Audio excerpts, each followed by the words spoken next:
We're in the village of Athelstaneford, which is in East Lothian. It's a lovely sunny day, and as you can see behind me, there's a lot of houses with PV on the roofs. Now we're just down the road from the offices of Sunamp, who we've been visiting today. Sunamp make heat batteries. They're designed to maximise self-consumption of PV electricity through converting it into heat. And now that PV is being paired up with Sunamp's heat batteries, which is fantastically encouraging to see. Obviously they're being made down the road and they're being deployed here. PV by itself, maybe £100 a year worth of benefit to the tenants or something like that. PV plus Sunamp PV doubles that. Even in the middle of winter, there would be 5 or 6 kilowatt hours of energy available. They might use 2. Well, we can take the other 4 and stick that in Sunamp PV, and it's available later for them as hot water, showers in the evening, baths in the evening, showers the next morning. And that makes me pretty happy. It's amply evident, we have different needs in our houses or in our buildings, office, even industry. Some of it's electrical, some of it's heat. Actually, if you look at a pie chart, of the use of energy, heat is electricity is kind of that much, and heat is kind of that much. Heat is about 2.5 times the use of electricity in the world.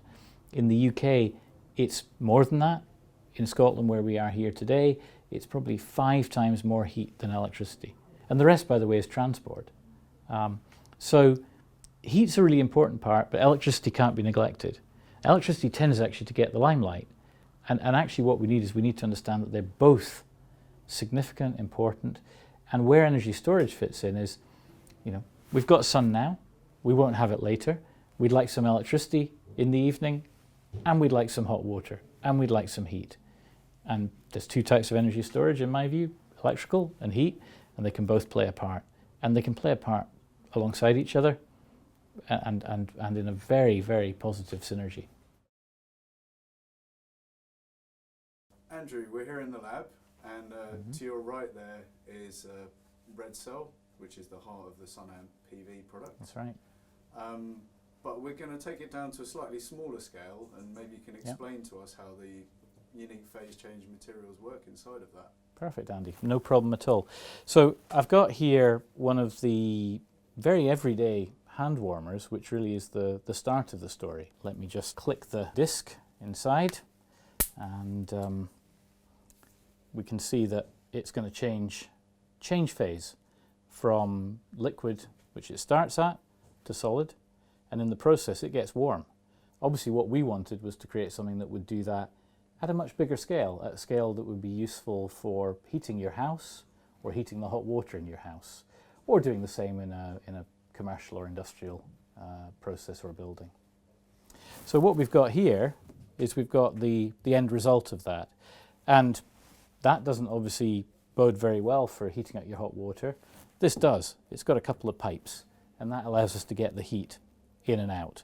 Dr. David Oliver is our materials scientist, and he's actually really the creator of our version of the material, which is a rather special version of the material that originates inside these hand warmers but ends up inside these red boxes. The red cells contain a material similar to the hand warmers, except that we have our own special additives so that we get a higher temperature and more heat out of them compared to the hand warmers. So this has been developed from Edinburgh University in a very small milliliter scale, and then here scaled up to making tonnes per week. The salt what gives the heat is the crystallization of sodium acetate trihydrate, and we focus on 2 special additives. One is to promote the crystallization of sodium acetate trihydrate, and we use another additive to prevent anything else from forming. So it's a sort of 2-step approach to stability of the salt, and we've got a material with very high energy and with almost unlimited lifespan. It's been a fantastic collaboration. It started almost 6 years ago. Andrew approached us and wanted to know a little bit about some of the phase change materials that he was buying commercially, and which really were not performing up to the job that he wanted to do for his thermal heat batteries. So we got very fascinated by Andrew's pitch, and indeed the science, the fundamental science behind these phase change materials, which is crystallization, nucleation, and all the processes which go on as these things crystallize and melt. This was a new area, phase change materials based on these things called salt hydrates. What we learned very quickly was that the commercial materials were not very pure, and they were of often a variable composition. And so it was no wonder that Andrew and his colleagues were having such problems actually getting these materials to work effectively and reproducibly. And so we went in and looked at the fundamental crystallization processes, looking at how they nucleate, i.e. how the first crystallites start to form. We looked at what you need to get in there to actually make them nucleate, and we looked at what happens to make sure that they don't subcool, i.e. they cool well below the melting point. So we used a range of different techniques, optical observations, vibrational spectroscopy, and we worked very closely with the Diamond Light Source in Oxfordshire, which is the UK's synchrotron radiation source. It produces a very intense beam of X-rays, and with those measurements we were able to make in situ measurements, i.e. we were able to take our materials, cycle them hot and cold multiple times, and in doing so we developed a fundamental understanding of how these materials performed. And that gave us guidance as to what sort of additives, packages we needed in order to make this material behave reproducibly over thousands, even tens of thousands of cycles. David, could you perhaps talk us through the sort of durability of the system, and I mean expected lifetimes and how long they last and how rugged they are? Yeah, sure.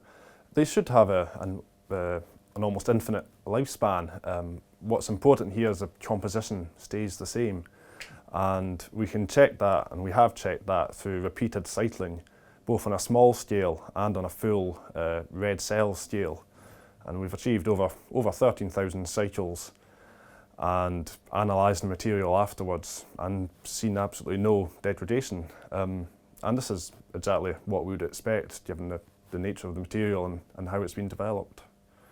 And does that even matter how deeply you cycle it, or?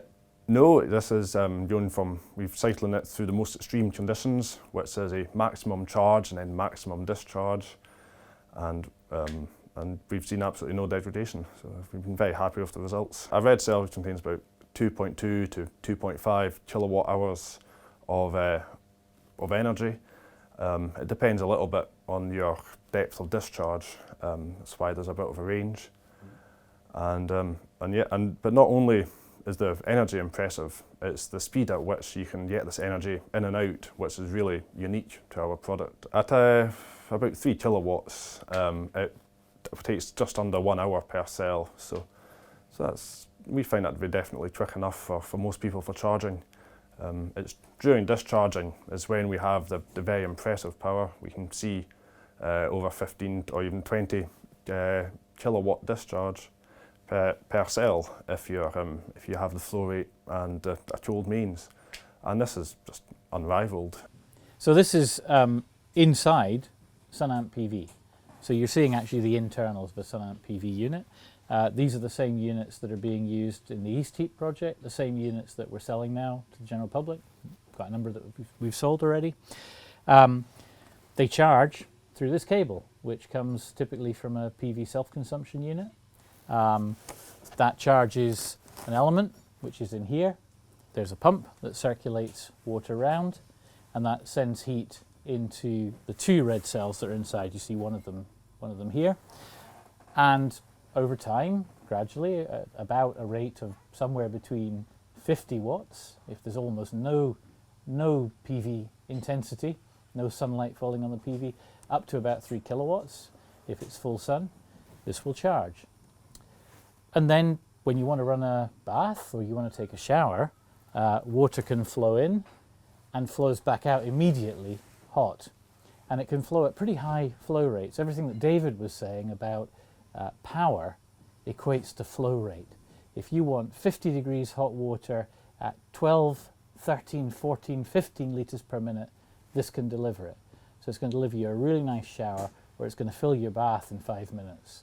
And that was an absolutely critical design objective which all that clever science and all that clever engineering has met. This is vacuum insulation panel, so it's full of a vacuum. And it's kind of a unique thing about our product, is that we're one of the possibly only, and certainly one of the very, very few heat storage devices that's protected by vacuum insulation. And we can do that because these come in flat sections, and our heat batteries are flat. So that fits really nicely there. Normally, what would be the problem with that? So a typical insulant in the same thickness would give you pretty limited insulation. And it means that over the course of 24 hours, you might lose 1 or 2 kilowatt hours of heat. And that's actually true for most of the hot water cylinders that are out in people's houses today. If you take something that's the equivalent of this quality of insulation in a conventional insulant, it's about that thick. So it's about 10 centimeters thick. Now obviously we don't want something that's 10 centimeters thick because we've got a really nice small box and we don't want to make it bigger. So we use the vacuum insulation panel because it allows us to have super insulation in super small size. And that means that we only lose about half a kilowatt hour per day, just over half a kilowatt hour per 24 hours of heat, of energy. And that's actually if you store it for the full 24 hours. Typically most people will charge it during the day when the sun's out, use it in the evening and the next morning. They're probably losing typically a quarter of a kilowatt hour per day. So they're getting the value of 90–95% of the energy that they collect from the sun in hot water that's delivered.